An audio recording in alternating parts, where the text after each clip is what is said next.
Bom, você vai lembrar, e este certamente foi o motivo pelo qual o tema veio à tona no ano passado, da morte de um norte-americano negro chamado George Floyd. Ele foi assassinado de maneira covarde e truculenta por um policial em Minneapolis, nos Estados Unidos. A morte dele provocou uma reação tremenda, não só na América, mas no mundo todo. E o problema é que, embora algumas manifestações fossem legítimas, outras foram bastante terríveis. Nós tivemos grupos saqueando, quebrando propriedades privadas, incendiando lugares, e numa visão até paradoxal, numa situação paradoxal, eu vi negros saqueando propriedades de outros negros. Depredação, roubo, enfim, uma série de situações bastante complicadas. E aí um grupo de cristãos e até mesmo da nossa igreja decidiram abraçar o movimento que eu mencionei na palestra anterior, chamado Black Lives Matter, que é o Vidas Negras Importam. Um movimento de viés totalmente político, comprometido ideologicamente, que usa, na verdade, a pauta do racismo para promover uma luta de classes na sociedade. E aí a questão é a seguinte: como eu, cristão, sabendo que o problema existe, devo me envolver com ele, ou se é que devo me envolver ou não? A pergunta é a seguinte: o que é racismo? Para a gente começar diretamente esta palestra. E o racismo, numa definição simples e objetiva, é qualquer atitude de preconceito ou discriminação baseada em diferenças biológicas entre povos, ou também diferenças por causa da cor da pele, étnica ou fenótipos também. Eu já sofri racismo. Quando estava na 7ª ou 8ª série, tinha amigos que me chamavam de macaco e coisas dessa natureza. Então o racismo existe, o racismo é real, é um problema da sociedade e nós precisamos saber como nos relacionarmos com ele. Bom, uma segunda pergunta é se há registro de racismo entre cristãos ao longo da história. Será que os cristãos foram racistas?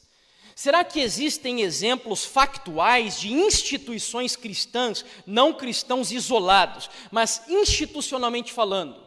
Será que nós temos exemplos de instituições cristãs que agiram de forma racista, preconceituosa? Sim, lamentavelmente existe. E eu digo que talvez o racismo seja uma das páginas mais negras da história da igreja cristã, lamentavelmente falando.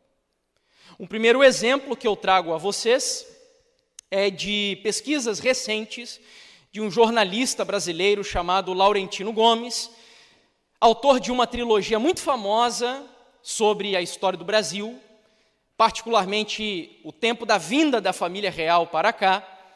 Ele publicou um livro recente chamado Escravidão, do primeiro leilão de cativos em Portugal até a morte de Zumbi dos Palmares, onde na página 336 dá a seguinte informação: quase todos os bispos, padres, ordens religiosas e conventos católicos no Brasil, em Angola e outras regiões da África e da América possuíam escravos. Então o autor ele chega aqui à conclusão, após analisar a história e documentos, de que a igreja não só endossou a escravidão, mas a igreja católica possuía também escravos. Ele ainda vai mais além, eu não trouxe as citações aqui, apenas resumi para vocês, dizendo que a igreja católica lucrou muito com o comércio do tráfico negreiro.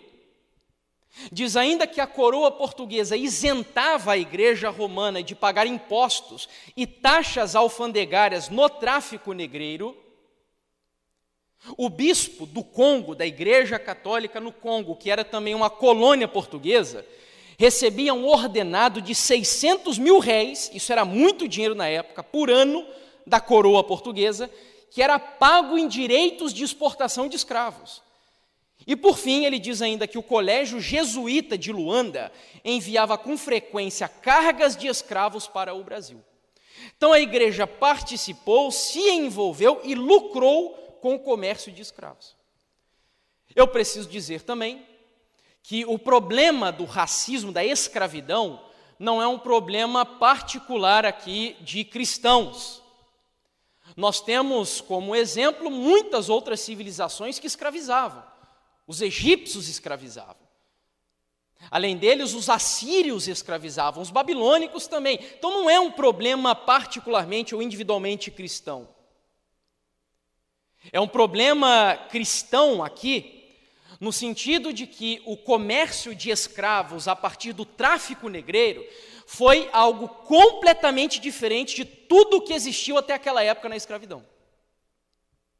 Então, o tráfico negreiro foi algo inventado pelo homem ocidental. O que é o tráfico negreiro? É o comércio de escravos, como eu disse há pouco. E principalmente o escravo por questões étnicas, o negro, particularmente falando. Ainda avançando um pouco mais aqui no nosso tema, nós temos um depoimento extremamente fenomenal de Joaquim Nabuco, e que, inclusive, eu sou um crítico do nosso país, ao colocar e alçar Zumbi dos Palmares ao status de ícone da abolição da escravidão, onde nós temos no mês de novembro uma data específica, que é o Dia da Consciência Negra, e Zumbi dos Palmares é o grande símbolo desse dia. E por que eu sou um crítico? Porque Zumbi dos Palmares, de acordo com os estudos mais recentes da historiografia brasileira, embora fosse líder de quilombo, ele escravizava os negros quando iam foragidos para os seus quilombos. Então era uma hipocrisia total. Só que Joaquim Nabuco era um homem erudito, culto, brasileiro, formado em direito, membro da Academia Brasileira de Letras, e era um abolicionista. Era um homem que poderia ser um bom exemplo para a sociedade, de alguém que não era um revolucionário, de alguém que não era um anarquista, era um homem conservador, era um homem que tinha valores morais, mas já era a favor da pauta abolicionista na sua época. E ele vai dizer, num livro que escreveu chamado O Abolicionismo, ele afirma o seguinte, falando contra a igreja. Então agora nós não estamos pegando aqui a visão de um historiador. Nós não estamos pegando a visão de alguém que, vivendo longe daquela época, faz uma análise histórica. Não, Joaquim Nabuco viveu naquelas circunstâncias.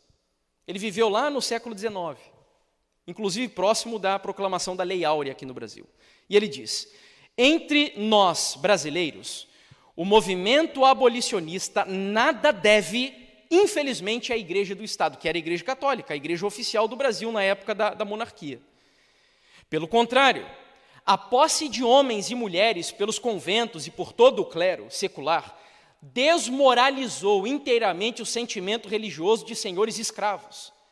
A deserção pelo nosso clero do posto que o Evangelho lhe marcou foi a mais vergonhosa possível, e ele conclui, ninguém o viu tomar a parte dos escravos, fazer uso da religião para suavizar-lhes o cativeiro, e para dizer a verdade moral aos senhores, nenhum padre nunca tentou impedir um leilão de escravos, nem condenou o regime religioso das senzalas. A Igreja Católica, apesar de seu imenso poderio em um país, ainda em grande parte fanatizado por ela, nunca elevou no Brasil a voz em favor da emancipação. Uau! Palavras fortes, né? Mas verdadeiras.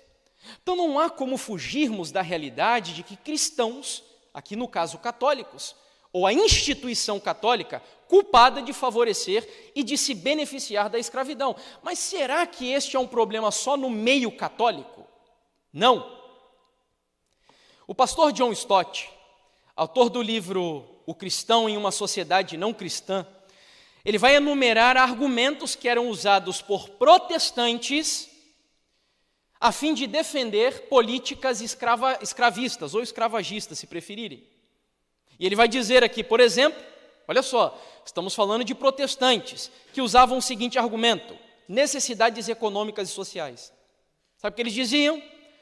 já que não existem outras fontes de trabalho nas colônias, já que nós não temos outro tipo de mão de obra para trabalhar, nós temos que nos aproveitar por uma necessidade econômica social do trabalho da escravidão. Argumento de protestantes, cristãos. O outro argumento era o da superioridade étnica, já que os negros não mereciam um tratamento melhor. Os brancos são mais evoluídos. O branco caucasiano, raça pura, é uma raça superior, intelectualmente mais desenvolvida. O negro não, o negro é inferior. Outro argumento que os cristãos protestantes usavam era da permissão bíblica. O que eles diziam é que a Bíblia não proíbe a escravidão, ela regulamenta a escravidão. Então, baseado nisso, eles diziam, não há nenhum problema escravizarmos. Quarto argumento é o benefício humanitário. Eles diziam assim, olha, veja só, apesar dos escravos serem escravizados, ou dos negros serem escravizados, melhor dizendo, veja, nós os estamos trazendo de um mundo selvagem, um mundo animalesco, um mundo atrasado, e civilizando esse povo aqui no Ocidente, na América. E o último argumento usado era o da oportunidade missionária, onde eles diziam, já que os infiéis africanos, os pagãos, eram apresentados ao cristianismo no Novo Mundo, isso justificava a política de escravidão. Mas aí, queridos, eu preciso também dizer a vocês que esse não é um problema exclusivamente cristão. Muitos hoje que são adeptos da ciência, do cientificismo, do iluminismo, como vimos na palestra anterior, gostam de dizer que cristão é genocida, cristão é atrasado, cristão assassina o próximo, persegue, mata, e isso faz parte também da nossa história. Mas em absoluto, nós não podemos aceitar que a ciência não leva a culpa ou a pecha da escravidão e de muitas desgraças que aconteceram também na humanidade. Especialmente o cientificismo. Eu gosto de fazer a separação entre ciência e cientificismo, porque a verdadeira ciência, ela é inclusive apoiada pela palavra de Deus. Ellen White fala da verdadeira ciência, mas o cientificismo é uma religião que muitos hoje seguem. Como eu disse na palestra anterior, tem pessoas que idolatram o iluminismo, até nas altas cortes do nosso país. Sendo que, lá no século XIX, século XX, nós tivemos a própria ciência, o racionalismo, o iluminismo, desenvolvendo uma visão chamada, uma visão de mundo, darwinismo social. O darwinismo social nada mais era do que uma concepção darwinista de mundo, trazida da natureza para a sociedade. Se na natureza é a lei dos mais fortes que devem prevalecer, na sociedade devemos seguir a mesma pauta. Em outras palavras, diziam eles, é a raça mais forte que deve prevalecer na sociedade. Se os negros são atrasados, se os negros são analfabetos, se os negros são mal educados, se eles são fisicamente mais enfraquecidos, eles devem ser resistidos, ou até erradicados, como muitos aqui acreditavam. Isso era o darwinismo social. Era uma visão que acreditava que o determinismo geográfico, ou ainda físico, estabelecia se a pessoa era ou não era mais evoluída do que a outra. Era uma espécie de hierarquia de raças. Aqui no Brasil, inclusive, nós tivemos políticas influenciadas pelo darwinismo social, que é a política do branqueamento da sociedade. Os políticos brasileiros começaram a liberar facilmente a entrada de europeus aqui, porque eles acreditavam que o branco predominaria sobre o negro, e isso faria com que o brasileiro deixasse de ser um povo retrógrado, porque era massivamente negro, devido ao ingresso de escravos de negros africanos aqui. Inclusive, queridos, o darwinismo social é algo tão terrível, que as teorias eugenistas foram baseadas no darwinismo social. Para quem não sabe o que são as teorias eugenistas, a palavra eugenia vem do grego eu, que significa bom, e genia, que significa linhagem. Ou seja, eugenia é literalmente linhagem boa. Em outras palavras, eles acreditavam que através de experimentos científicos era possível haver um melhoramento genético da população, excluindo grupos indesejáveis, deficientes, negros e etc. Hitler colocou isso em prática durante o nazismo. As pessoas eram tratadas como se fossem ratos de laboratório, nos laboratórios nazistas. Pessoas que tinham síndrome de Down, judeus, por exemplo, eram levados para o laboratório, eles eram tratados ali como se fosse um objeto qualquer, baseado na ciência da época, darwinismo social, teorias científicas, entre aspas, eugenistas. E aí, para não parecer que eu, como cristão, não tenho autoridade para criticar aqui a ciência, eu trago um livro de antropólogos e sociólogos, chamado Anthropos e Psique, onde eles mesmos testificam daquilo que eu acabei de dizer, dizendo que o darwinismo social predominou durante o século XIX e o início do XX, sendo a raiz do racismo científico e dos estudos de evolução cultural. Nesse contexto, raça surgiu como categoria científica para explicar as diversidades. E ele conclui: a civilização ocidental, caucasiana ou branca, vitoriosa no processo de colonização e ungida pelos benefícios tecnológicos e econômicos gerados pela Revolução Industrial, passou a ver como mais alto grau, a ver-se a si mesma, como mais alto grau de evolução humana. Então, queridos, ninguém está fora desse problema. Católicos são culpados de racismo, protestantes são culpados de racismo, e cientistas são culpados de racismo também. Estabelecido isso, voltemos então ao contexto religioso. E agora vamos ao que nos interessa de fato nessa mensagem. Será que, embora institucionalmente falando, o cristianismo culpado de racismo, será que, embora havendo esse problema, nós temos bons exemplos também de cristãos se levantando contra o problema racial na sua época? Será que temos bons exemplos de cristãos que foram abolicionistas? E detalhe, que é o mais importante que vai nos interessar aqui, que não se comprometeram ideologicamente, que não abraçaram políticas partidárias, que não escreveram na testa na época ou levantaram bandeiras na época de vidas negras importam, mas usaram a Bíblia como referência para se posicionarem? Será que temos bons exemplos da história da igreja cristã e adventista de como nos posicionarmos diante deste e de outros problemas? Temos sim. E aí o próprio Joaquim Nabuco, no capítulo 3 do seu livro, vai falar algo muito interessante sobre esta questão, dizendo assim: em outros países, a propaganda da emancipação foi um movimento religioso. Olha só, ele está criticando o Brasil, lembra? Dizendo que a Igreja Católica aqui não fez nada para favorecer a abolição. Mas em outros países da Europa, nós tivemos cristãos e alguns movimentos religiosos que se posicionaram contra aquele problema, dizendo inclusive que esse assunto era pregado do púlpito da igreja, sustentando com fervor pelas diferentes igrejas e comunhões religiosas.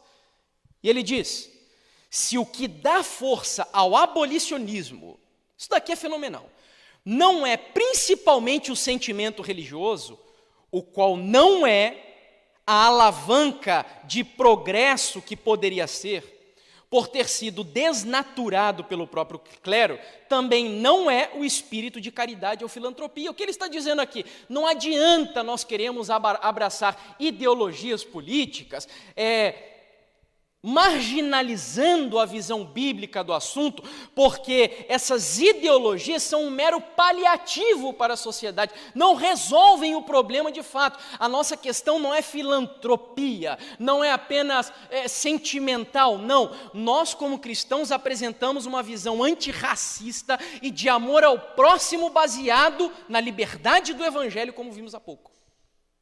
E ele conclui: a guerra contra a escravidão foi na Inglaterra, e esse é o país primeiro que nos interessa, um movimento religioso e filantrópico, as duas coisas juntas, determinado por sentimentos que nada tinham de político, senão no sentido em que se pode chamar política a moral social do Evangelho.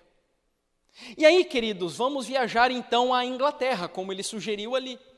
Porque foi justamente nesse país de onde nasceram cristãos que nos dá orgulho, a ponto de batermos no peito e dizer: olha, homens dos quais o mundo era indigno, como diz a palavra do Senhor, que nasceram nesse país e trouxeram o alvorecer de um mundo melhor, que hoje, inclusive, nós nos beneficiamos disso. E aí foi lá que no século XVIII, no meio de uma Inglaterra corrompida, uma Inglaterra imoral, que estava se afastando dos princípios da reforma protestante, uma Inglaterra que estava secularizada, mundana, vivendo no meio de jogos, de vícios, de libertinagem e etc., que um homem que era um clérigo anglicano, um grande pregador chamado John Wesley surgiu, um avivalista, um homem que faria uma reforma impressionante nesta nação.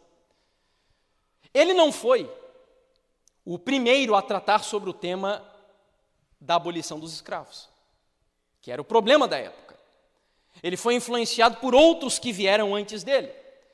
Mas Wesley era, sem dúvidas, o melhor orador. Era o homem mais influente. Era um homem que tinha mais recursos no sentido de conseguir articular bem as ideias, conversar, orientar, enfim, era um homem extremamente capaz. Por isso ele foi o grande ícone desse movimento lá na Inglaterra. E eu diria, inclusive, que Wesley é o grande ícone do movimento das causas abolicionistas no meio cristão até os dias de hoje. William Wilberforce, inclusive, que a gente vai também falar sobre ele já na sequência, diz que a Inglaterra vivia um estado de decadência. E foi nesse contexto que John Wesley assume os púlpitos da sua igreja, naquela época ainda não havia igreja metodista, e ele começa a pregar contra a política de escravidão que acontecia dentro do seu país. Inclusive, John Wesley chegou a um ponto tão interessante, eu acho fenomenal isso daqui, que ele motivou os cristãos da igreja inglesa a não consumirem o açúcar que fosse fruto do comércio de escravos, do tráfico negreiro. Ou seja, boicote. Sabe quando a gente promove hoje boicote a empresas que fazem coisas que são contra a Bíblia, contra a palavra de Deus? Wesley já estava propondo isso. Não compre açúcar desses monstros que escravizam o próximo. No ano de 1774, ele escreveu uma série de pensamentos que ficaram conhecidos como pensamentos sobre a escravidão. E eu, inclusive, tenho esse livro dele. Na verdade, não é um livro, é um historiador brasileiro metodista que compilou as cartas que Wesley trocava com políticos da época, políticos cristãos da época, orientando eles sobre o que deveriam fazer nessa pauta, que é uma pauta bíblica. E não uma pauta ideológica, política. Esse é o grande problema. Nós devemos ter o cuidado, dois cuidados, de não nos misturarmos com ideologias e, ao mesmo tempo, não termos medo de assumir uma pauta que não é uma pauta da esquerda, é uma pauta bíblico-cristã que, infelizmente, movimentos ideológicos estão furtando da igreja nos dias de hoje. Então, a gente tem que reassumir na sociedade o nosso compromisso político-social. Não político no sentido de política partidária, mas político no sentido etimológico da palavra, que é o compromisso que temos com a sociedade que vivemos. E aí devemos nos envolver. Então, Wesley, Helmut Renders, melhor dizendo, falando sobre Wesley, este é o historiador que eu mencionei há pouco, ele diz assim, que Wesley estudou o assunto da escravidão, trocou literatura com especialistas, criou uma rede de contestadores, apoiou a organização política do movimento através de cartas e escreveu um tratado no qual desconstrói os argumentos filantrópicos, religiosos, econômicos, antropológicos e jurídicos dos defensores da escravidão. Uma outra questão que acontecia na época dele, e que ele, inclusive, vai bater de frente, é que tinha um grupo de pessoas que chegavam para Wesley e diziam assim, mas Wesley, a escravidão está amparada na lei. A lei do nosso país favorece a escravidão, então nós não estamos indo contra a escravidão. Somos cristãos, a Bíblia diz que devemos respeitar a lei do Estado, e estamos respeitando porque o Estado nos ampara a escravizar. Sabe o que Wesley respondia? Olha só que fenomenal essa frase dele. Nenhuma lei humana está acima do direito da lei natural, uma vez que a liberdade é direito de toda criatura humana. Sabe o que Wesley está aqui afirmando? As mesmas palavras do apóstolo Pedro lá no Sinédrio judaico, no templo, onde ele disse: antes importa obedecer a Deus do que aos homens. Ainda que a lei do Estado diga coisas ou autorize determinadas coisas, se essa lei do Estado contradiz a palavra de Deus, eu rejeito a lei do Estado e fico com um princípio bíblico na minha vida. Era o que Wesley estava dizendo aqui. Havia outros que chegavam para Wesley justificando a exploração de escravos, apontando para a prosperidade da nação. Veja, Wesley, nós dependemos do trabalho dos escravos. Se os escravos forem libertos, a sociedade vai definhar, vai empobrecer, a miséria vai tomar conta da nação. Aí veja o que Wesley respondia: melhor é nenhum comércio do que um comércio adquirido por vilania. Vilania vem da palavra vilão, coisa de mau caráter mesmo.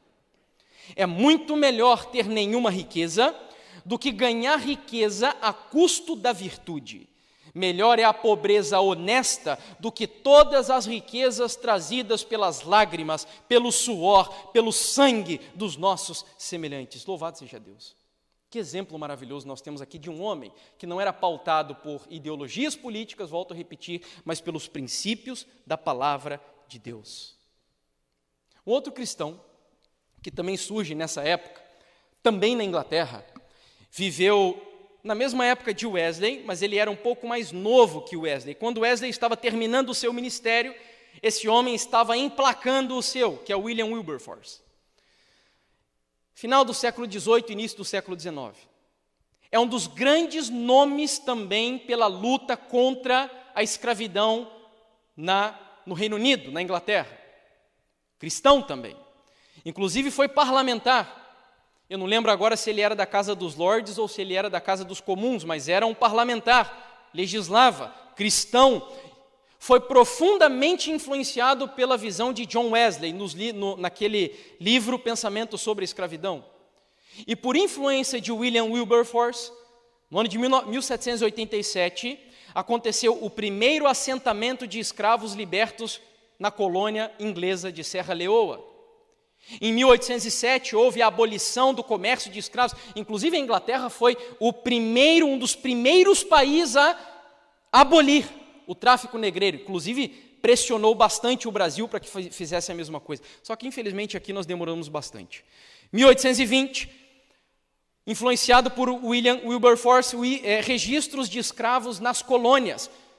Esses registros de escravos que ele motivou a serem feitos, impediu justamente o contrabando de escravos e, finalmente, em 1833, a emancipação completa dos escravos.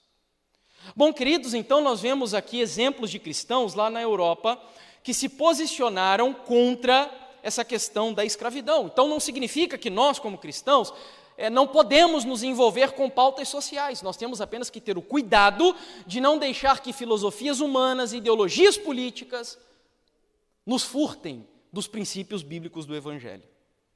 Mas será que foi só na Europa que isso aconteceu? Vamos lá.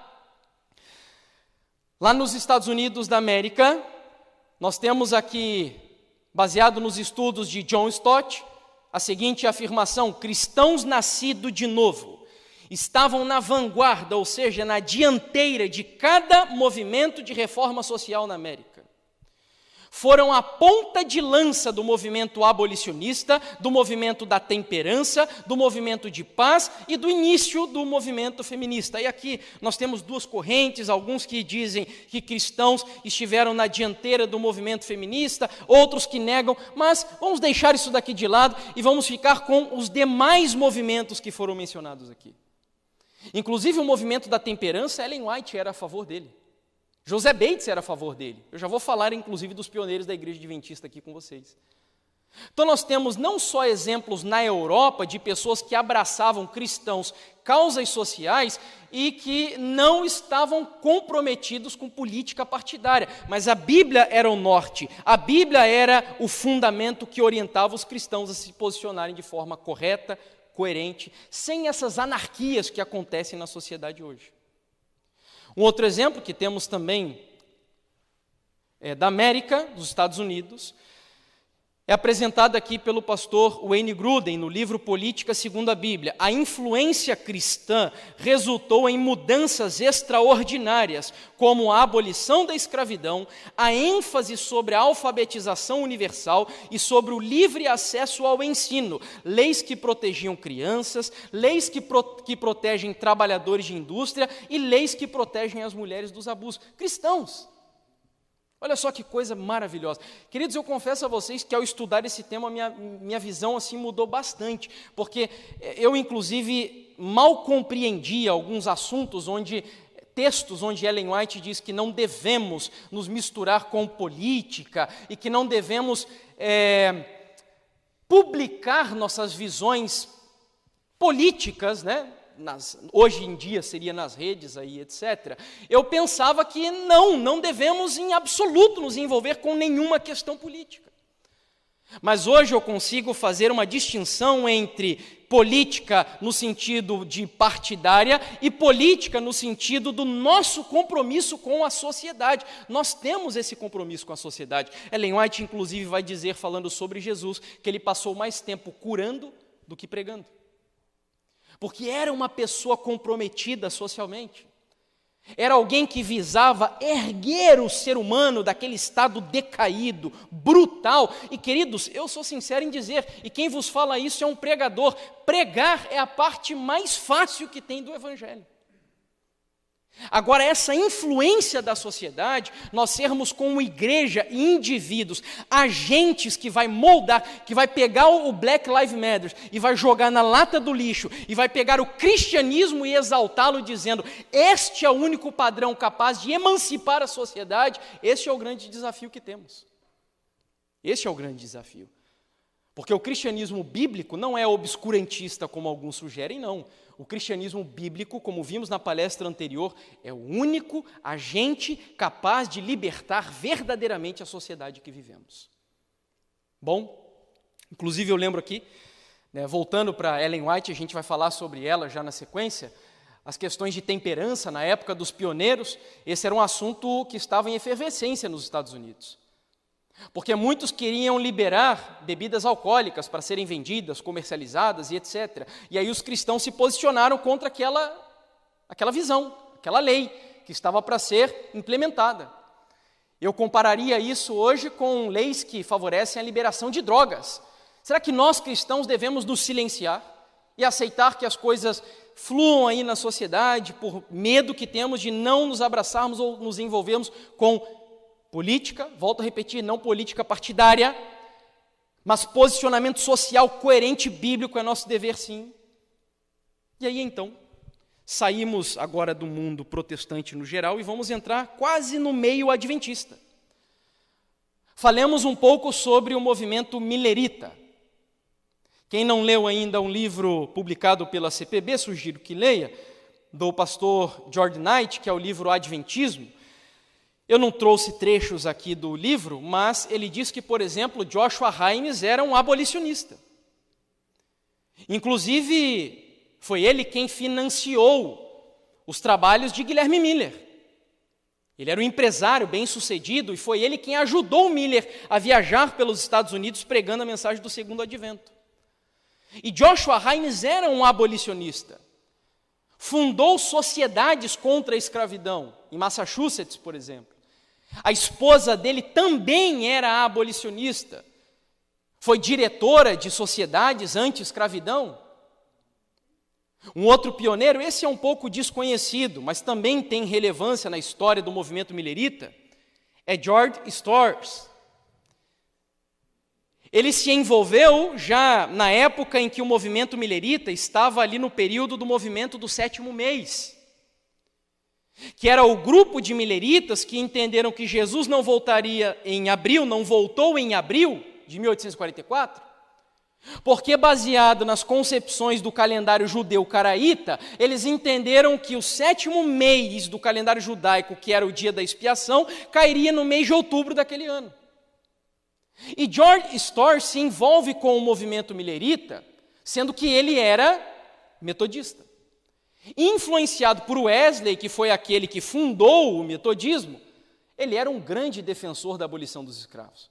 pregava contra isso nos púlpitos da igreja. Volto a repetir, para a gente entender por que se pregava isso nos púlpitos da igreja naquela época. Porque tinham cristãos protestantes das igrejas lá na Europa que eram donos de escravos. Então ele enfrentava esses problemas morais de frente. Enfim, mas e no meio adventista? Será que temos exemplos de pioneiros da igreja adventista que se posicionaram contra a escravidão? Temos sim, um deles aqui. Inclusive, já aproveito para fazer a propaganda do livro da editora dos Pioneiros, editora Pioneiros, que é o livro do José Bates, chamado As Aventuras do Capitão Bates. E lá na página 222, este que é sem dúvidas um dos mais destacados pioneiros da igreja adventista do sétimo dia, muitos estudiosos têm dito que foram 3 os fundadores legítimos da igreja, abaixo de Deus, obviamente, José Bates, Tiago White e Ellen White. José Bates, além de ser um defensor do movimento a favor da temperança, ele também era abolicionista. E ele vai dizer aqui: o senso de dever me dizia claramente que eu não poderia ser um cristão coerente se apoiasse os opressores ou os escravagistas, pois Deus não estava com eles. Tampouco poderia reivindicar suas promessas se eu ficasse neutro. Portanto, a minha única alternativa era interceder pelos escravos. E foi o que decidi. Olha que interessante. Quando ele diz aqui interceder, ele não está falando de orar pelos escravos, não. É se posicionar. É fazer o que estivesse ao alcance dele para se envolver com essa causa social. E Ellen White? Nós temos outros exemplos do meio adventista, mas eu quero fechar isso daqui e irmos para a conclusão da mensagem com o exemplo da mensageira do Senhor. Ellen White, inclusive, é injustamente, e eu me arriscaria a dizer até desonestamente, acusada por alguns de racista. Porque ela escreveu no livro Mensagens Escolhidas, volume 2, conselhos para que casais naquela época que fossem de raças, eu não gosto muito de usar essa palavra hoje inclusive já está em desuso, mas de cores de pele diferente, mal interpretam ou distorcem essa passagem dizendo que ela era racista, porque ela orientou que negros não se casassem com brancos. Depois você pesquisa um pouquinho no site do Centro White para entender o contexto dessa citação, mas você já vai compreender, porque eu vou contar para você já na sequência o que acontecia nos Estados Unidos da América de Ellen White. E aí, a serva do Senhor, ela inclusive tem textos onde considera o racismo como pecado hediondo. Entenda isso, racismo é pecado, não é só um problema social. E racismo aqui não é só também por questões de cor de pele, não. Nós temos às vezes preconceito contra pessoas que vêm de outros países, nós como cristãos, por exemplo. Eu vejo às vezes alguns aí que estão comprometidos daí com outras ideologias, não da esquerda agora, mas com uma direita fanatizada religiosa, que naquela época que nós tínhamos um ciclo de imigração dos venezuelanos para cá, essas pessoas achavam absurdo, achavam que tínhamos que fechar fronteiras e tal. Enfim, e Ellen White considera o racismo em todos os sentidos como pecado hediondo, desprezível. Ela inclusive, e aqui é um detalhe interessante, no ano de 1850, lá nos Estados Unidos foi publicada uma lei chamada a Lei do Escravo Fugitivo. Essa lei dizia que quando o escravo fugisse do seu senhor e alguém encontrasse esse escravo, ele deveria devolver para o senhor sob a possibilidade de ser penalizado e criminalizado diante da lei. Sabe o que Ellen White disse para os cristãos adventistas quando acontecesse uma situação dessa natureza? Ela orientou da seguinte forma: a lei de nossa terra que exige entregarmos um escravo a seu senhor, não devemos obedecer, e cumpre-nos sofrer as consequências de violar essa lei. O escravo não é propriedade de homem algum. Deus, eis o seu legítimo senhor, e o homem não tem direito de tomar a obra de Deus em suas mãos e pretender que é sua propriedade. Que belíssima citação. Ellen White, vocês sabem que ela era metodista. E é óbvio que, muito provavelmente, melhor dizendo, ela foi influenciada, assim como a teologia adventista tem muita influência da teologia de John Wesley. E é bem provável que a serva do Senhor, ela leu, consumiu os materiais de John Wesley sobre a abolição, sobre a escravidão, e ela se posicionou, inclusive orientando os adventistas a fazer o que Wesley orientou: desobediência civil. Porque quando a lei do homem solapa a lei de Deus, eu fico com a lei de Deus e rejeito a lei do homem.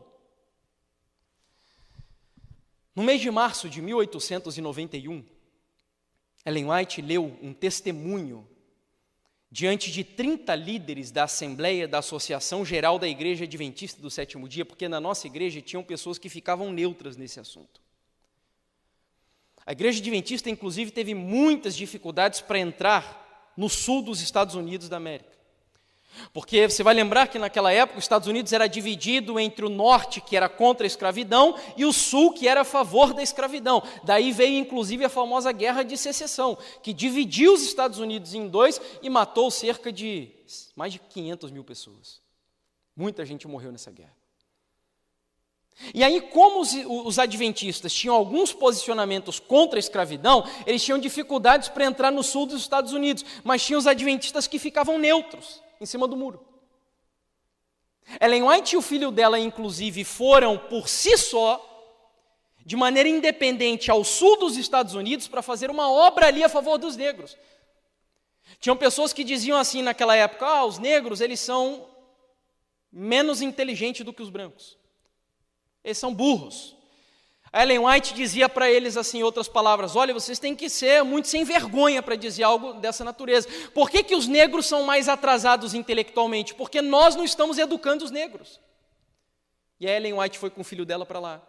Começou a fazer uma obra de alfabetização dos negros no sul dos Estados Unidos. Uma obra muito bonita.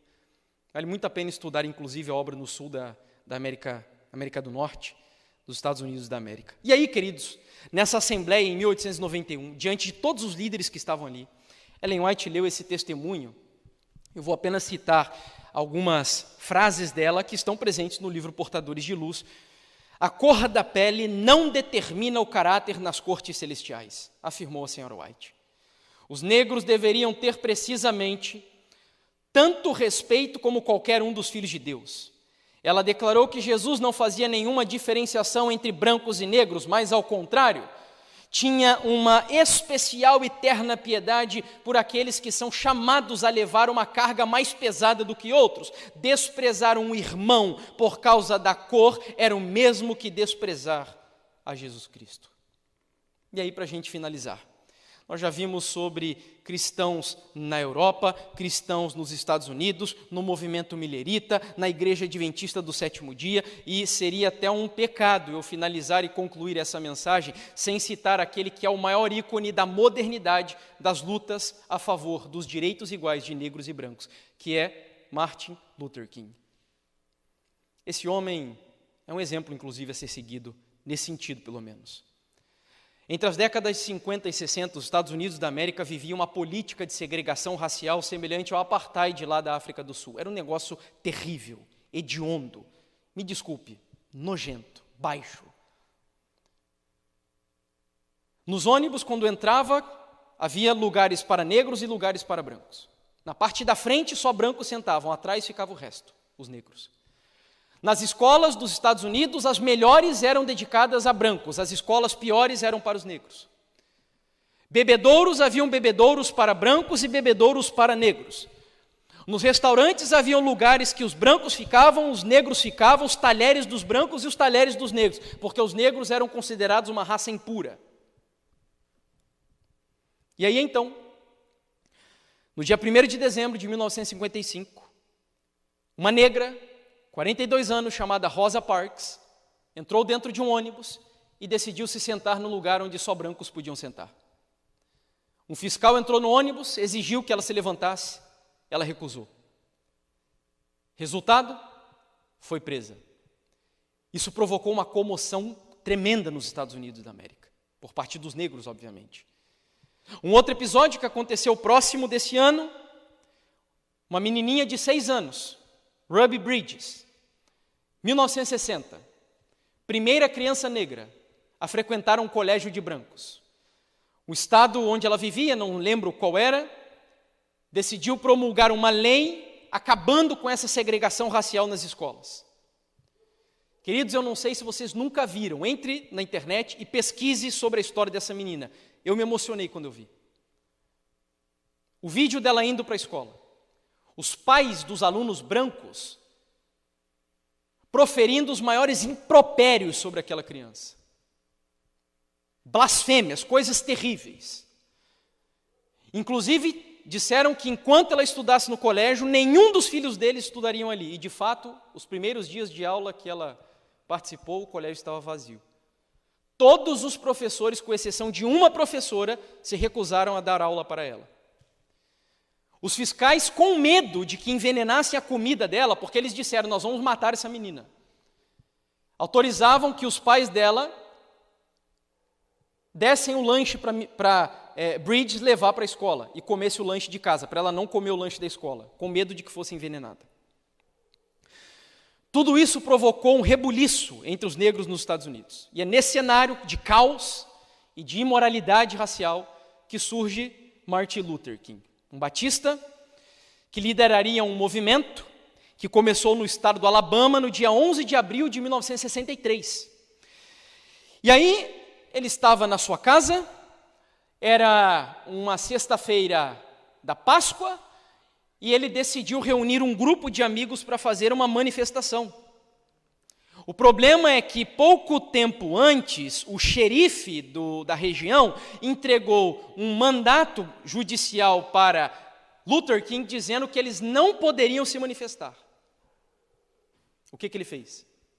Ele reuniu cerca de 50 manifestantes, foi para a rua, se dirigiu até a delegacia, parou na frente do xerife, fez uma oração, prostrado diante dele, e os 50 manifestantes foram presos. Enquanto ele estava preso, no dia 16 de abril, fazia poucos dias, ele estava lendo o jornal e viu que no jornal havia um trecho onde um grupo de cristãos e judeus brancos estavam criticando ele por fazer aquilo. Ele resolveu dar uma resposta. Essa resposta ficou conhecida como a Carta da Prisão em Birmingham.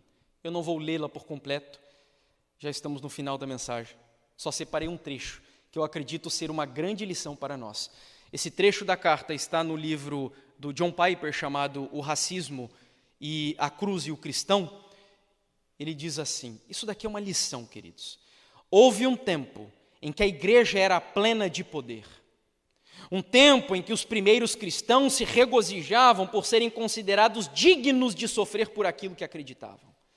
Naqueles dias, a igreja não era meramente um termômetro que registrava as ideias e princípios da opinião pública. Ela era um termostato que transformava os costumes da sociedade. Louvado seja Deus. O que ele está dizendo aqui é que a igreja não pode só reagir aos problemas da sociedade e menos ainda abraçar as ideologias que estão ganhando os jovens do nosso meio. A igreja é o termostato, a igreja transforma, a igreja influencia, a igreja molda cosmovisões.